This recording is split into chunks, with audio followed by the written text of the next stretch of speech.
Hello guys, welcome back to an Affliction of the Heart. Okay, last time Kuno tied up Warden. Not sure why. Probably because she wants some karma for what technically he's been treating her so far lately. Anyways, empathy. Let's hop right into it. Kuno peered into Warden's eyes, waving a hoof in front of his face. His pupils didn't even shrink as a shadow of a hoof passed over them. He was completely under her control. Now, Warden, tell me, why did you lock me up in the cell? Kuno leaned forwards with a grin, batting at the ball on the collar on his neck. I needed to keep you contained, keep you from hurting any pony. Warden replied automatically, emotionlessly. And why didn't you just kill me? Kuno inquired, raising a brow. The Pegasus paused then, as though thinking, I tried when you were unconscious the first time. I just couldn't. I'm not strong enough. Physically or mentally? Kuno asked rather urgently, checking herself over for any stab wounds she might have missed. Mentally, Warden responded quietly. I couldn't do it. And you couldn't give me over to the guard because I would be executed? Yes? Correct. Kuno hummed thoughtfully, rubbing a hoof against her chin. Ambling off for a few moments, she returned with a framed photo from Warden's room, hiding it in front of the Pegasus. And who is this? That was Swarm, Warden said unhelpfully. And who was she? Kuno reiterated. She was Swarm. Swarm was a pony. Warden stared straight ahead, his eyes vacant. Kuno growled softly in the back of her throat. Warden was finding her magic, and she didn't have the strength to redo a spell of that magnitude. Stop resisting. The changeling pushed a hoof against the guard, annoyed. Who was Swarm? What did she do? Why was she important to you? Okay, what are you trying to do?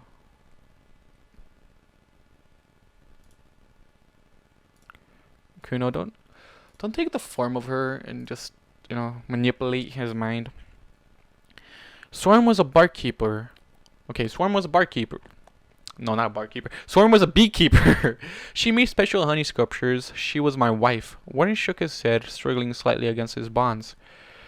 Relax, Warden. You're safe. You're among friends, Kuno soothed, gently touching her onto his forehead again, allowing another trick of her magic to muddle his mind. The Pegasus ceased to struggle, staring blankly ahead again. Kuno shook her head, blinking several times to get rid of the fog gray in her mind. You keep referring to her in the past tense. Did she leave you? Kuno inquired, staring into his eyes. Warden shook his head slowly. She died. Why did she die? Because I'm weak. Because I failed her. Warden spoke matter-of-factly, blunt.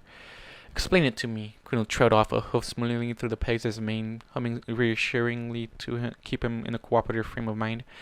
She was sick. Cancer. She needed me to get her medicine. I failed her. She died. Kuno gave a low growl, pushing at the Pegasus. Elaborate, or I'm going to zap you again. Warden shook his head, blinking once and struggling faintly. Swarm was always there for me, since we were foals. My parents raised me in Canterlot, and she was one of the cruel foals. She was with their cliques. I was ostracized because I was a Pegasus, and I wasn't good at anything. Aww.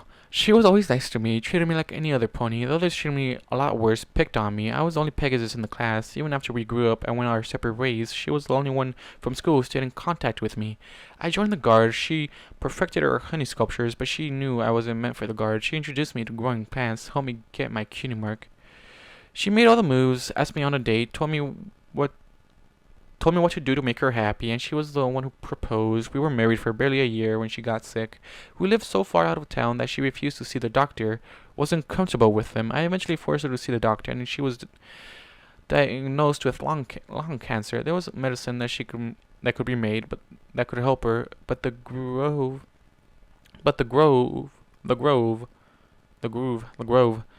where it was kept, had been taken over by a pair of nesting manticore. They were violently territorial and protective of their young, and the herbs weren't needed often enough for a detachment of royal guards to kill the manticores. Aw, damn it. Now I'm gonna feel sympathize with him now. Swarm was getting sicker and sicker. I went after the herbs, but I was weak. It took me 2 days to muster up the courage to turn to the grove, and even though I narrowly escaped with my life, I guess I was lucky because by the time I got back to the hospital, Swarm was already dead. I failed her, and she died. Kuno swayed her ears back as she listened to the Pegasus' story, frowning deeply. Elaborated enough for you? The Pegasus spat, glowering up at her. Kuno blinked once, realizing that her spell had failed. Just like I failed to keep you contained. Should have just turned you over to the guard and let you be executed. You're just lucky you met with the weakest royal guard. Aw. Okay. What? What? Ah. Fuck. I'm sad. Just like I failed to keep you contained. Should have just turned you over to the other guard and let you be executed. You're just lucky you met with the weakest royal guard ever. Warden growled, turning away from her, and then shook his head to try and clear out the residual magic. The changeling frowned at that, shaking her head, and then pulling the Pegasus around to face her again, a hoof resting on his cheek, stopping him from turning away. Empathy and sympathy are not traits to be ashamed of. And yet you, who have neither, trumped me with ease, Warden spat, gritting his teeth and pushing her hoof forcefully away so he could turn his head away from her. Just get it over with. There's a lot about changelings that you do not know, Kuno murmured, ears laying back. I know enough, the Pegasus stated. You still love, you harm ponies. You don't even deserve my sympathy, and you're going to prove it when you kill me. You are surprisingly uncaring of your own demise, Kuno pointed out to change the subject. Why do I have to live for? Warden growled, turning back to face her again, his eyes narrowing again. Everything in my life was given to me by Swarm. Ever since I was in school, she's gone now. Because I failed, I just grow my garden, and I do drills with a reserve guard to pay my bills. I have no life, and the one thing I try to do, the one stupid fantasy I had of fixing you, or making you civilized, or whatever the hell I was thinking, failed utterly too, so if you're not going to kill me, just leave. Damn. This is just sitting me in the heart right now. I'm not sure about you guys, but fuck. Kuno's ears pinned back at the Pegasus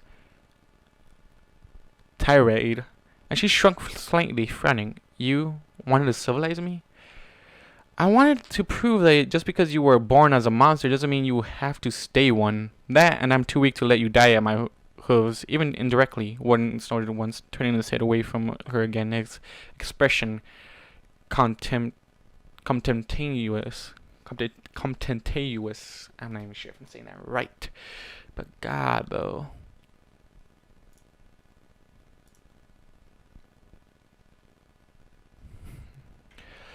But I'm not a monster, Kuno protested quietly. I'm just a changeling. A monster, Warden spat in response, growling, gritting his teeth. You steal love. Couldn't you just earn it? Earn it? Kuno asked with an incredulous laugh. Even the royal guard's weakest member thinks we're a race of monsters who are born evil. Warden growled at that, refusing to respond. And even when you couldn't bring yourself to kill me, you still imprisoned me and sentenced me to a slow death, Kuno stated with a contemptuous snort. You are the monster. What even happened to that, huh? Warden asked, turning back to her face, struggling against his bonds. What happened to you dying? I guess you like me more than you're letting on, Kuno responded challengingly. I've always been bloody terrible at character judgments, Warden accused with a snarl. So this is what we've degenerated to, huh? Kuno asked, snorting once, exchanging barbed retorts. I thought you were gonna kill me, Warden snarled, wiggling and squirming furiously to try and break free. I never intended to kill you. Well, maybe... Okay, what? I never intended to kill you. Well, maybe I entertained the idea of it while I was strangling you. An intrusive thought, the changeling said dismissively. Warden snorted once, braying in his anger. Then leave! No, Kuno stated, shaking her head slowly. I've already decided what I'm going to do. The Pegasus stared up at her Okay, this word is bothering me. This should show up more than it should. Contemptuously, his eyes narrowing. Kuno reached down, a hoof moving towards his throat. Warden turned his head, gritting his teeth and tensing his form. The collar jingled as Kuno removed it, unlocking the padlock at the front and then undoing the collar itself. Taking it free and dropping it to the side, the ropes then basically fell free from the Pegasus form. Warden rose to itself, towering over the smaller changeling, and for a brief moment Kuno was sure she'd made a mistake, but she was brave and rose to her full height regardless, staring up at the Pegasus. I will prove to you that we are not monsters. Damn, no. That's our girl right there.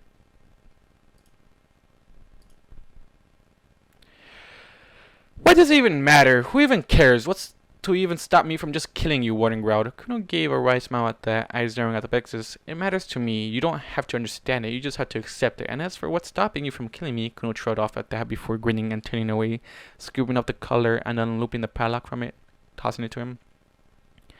Kuno caught the padlock automatically, blinking down at it. Kuno smiles smugly. You've already proven to me that you lack the balls to go through with it. Damn. You've already proven to me that you lack the balls to go through with it. Damn. Just straight up. Like, just go with the man card on that. Damn. Fuck. Anyway, that's the end. Fuck. That ending though. Fuck. That got me so off guard. Anyways. Thank you all guys for listening. Don't like you guys do. And I'll see you guys in the next video. Goodbye. 100,000 stories have filled my head as I look for the answers in what I've read. Secretly waiting for my life to change.